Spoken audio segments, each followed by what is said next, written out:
Merrill. I'm a sleep consultant and I have two kids. I live currently in Tucson, Arizona. I'm from Calgary, Alberta. It's my home.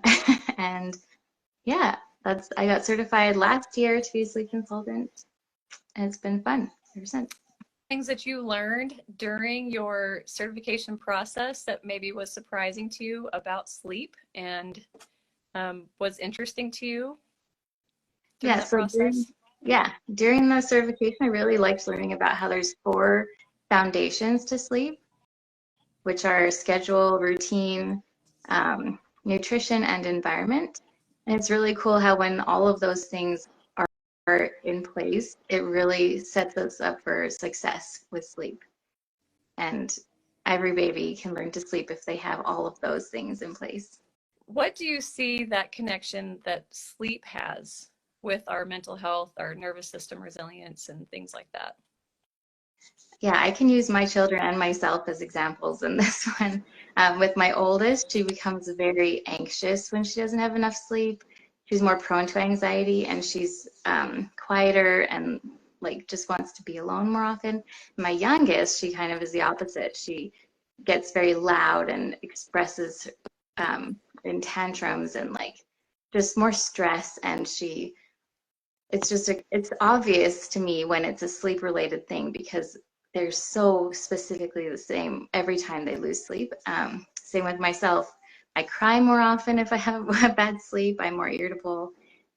It just helps our brain to really function better when there's more sleep. How does it help you as a mother when you're, interacting with your child and you can tell the way she's behaving is because of not having enough sleep? How does that help you as a mom?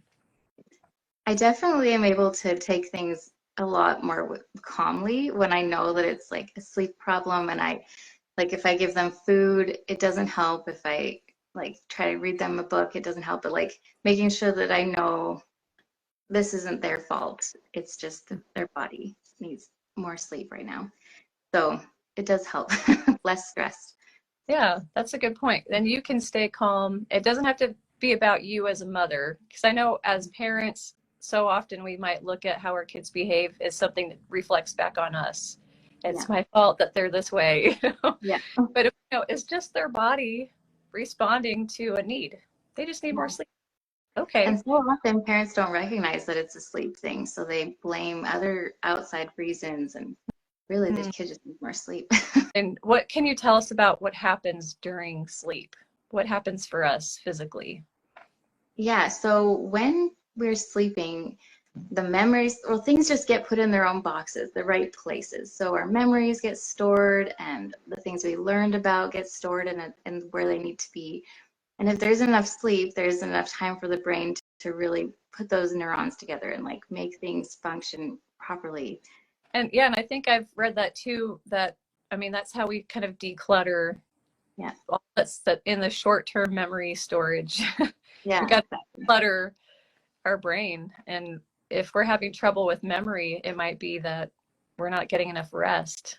Hmm. Our brain Yeah, needs that time to be able to declutter so that there's more room to remember something else now.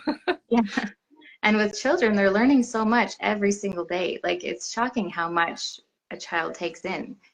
Like Right. everything, like especially the little ones when they're learning to walk and talk and eat and play with toys, like all of these things need to go somewhere, and sleep is when that goes somewhere. What are some tips that you most frequently share with parents when they're maybe struggling to help their child get more sleep or to have that result of being more rested? What are some things that you share with them? I first and foremost, in every sleep plan and every conversation I have, I make sure they understand consistency is so important with children. So sleep doesn't improve in one night, and so they need to have a few days to recognize where the schedule is and get their circadian rhythm really going in a right way. So if the parent is inconsistent and changes the schedule every day, you're not going to find any change.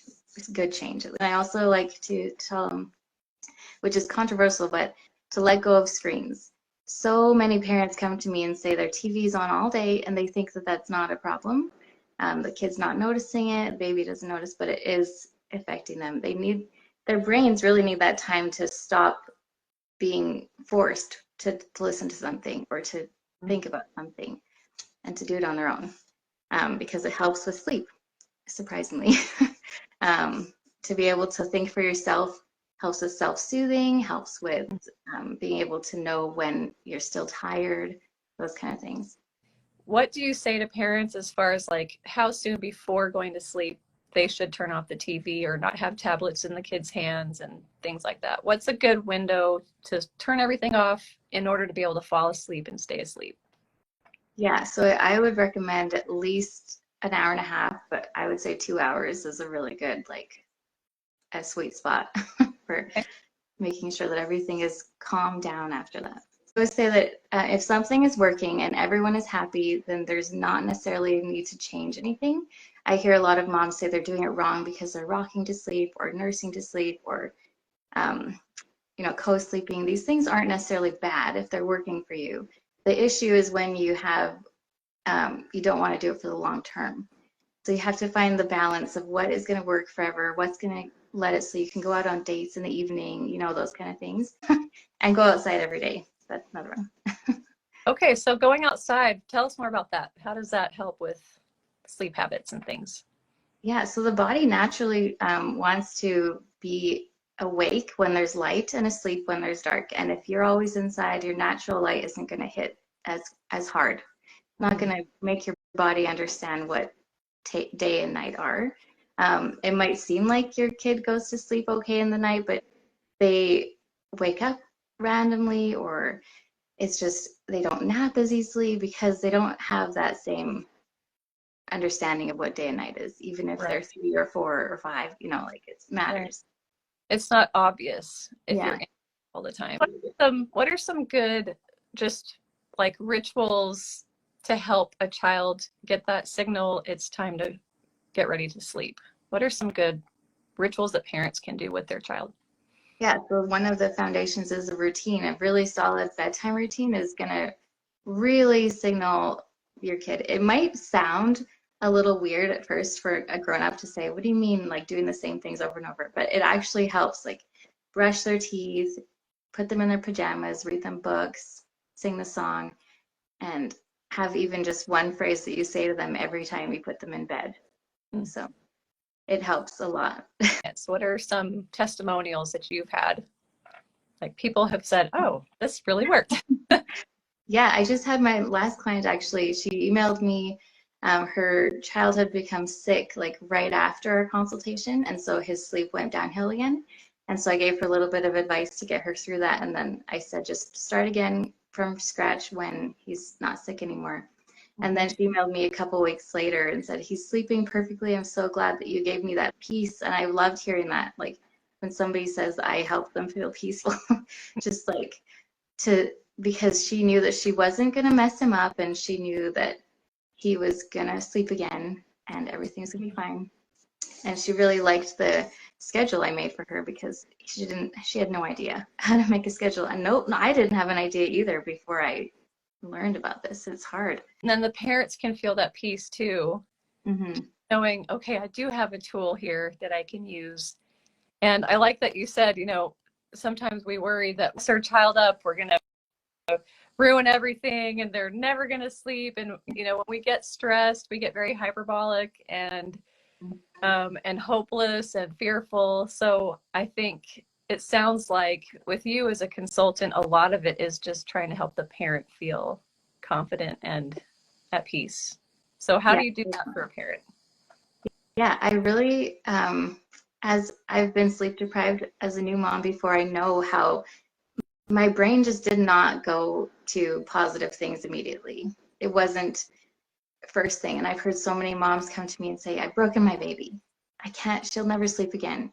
And I like just being able to support them through that and say, you got this, your instincts are on track, you know what you're doing.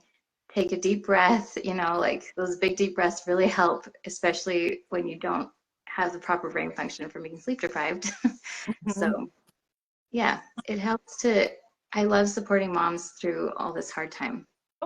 How can somebody find you? Where can they go to learn more about what you do and how to get in touch with you if they want to? Yeah, my everything is it's time to sleep consultant. So my website is timetosleepconsultant.com. I have an Instagram that's it's time to sleep.consultant. Mhm. And I'm pretty open in my messages there. And anytime somebody emails me, it's Lita at it's time to sleep consultant.com. I'm happy to answer questions anybody has.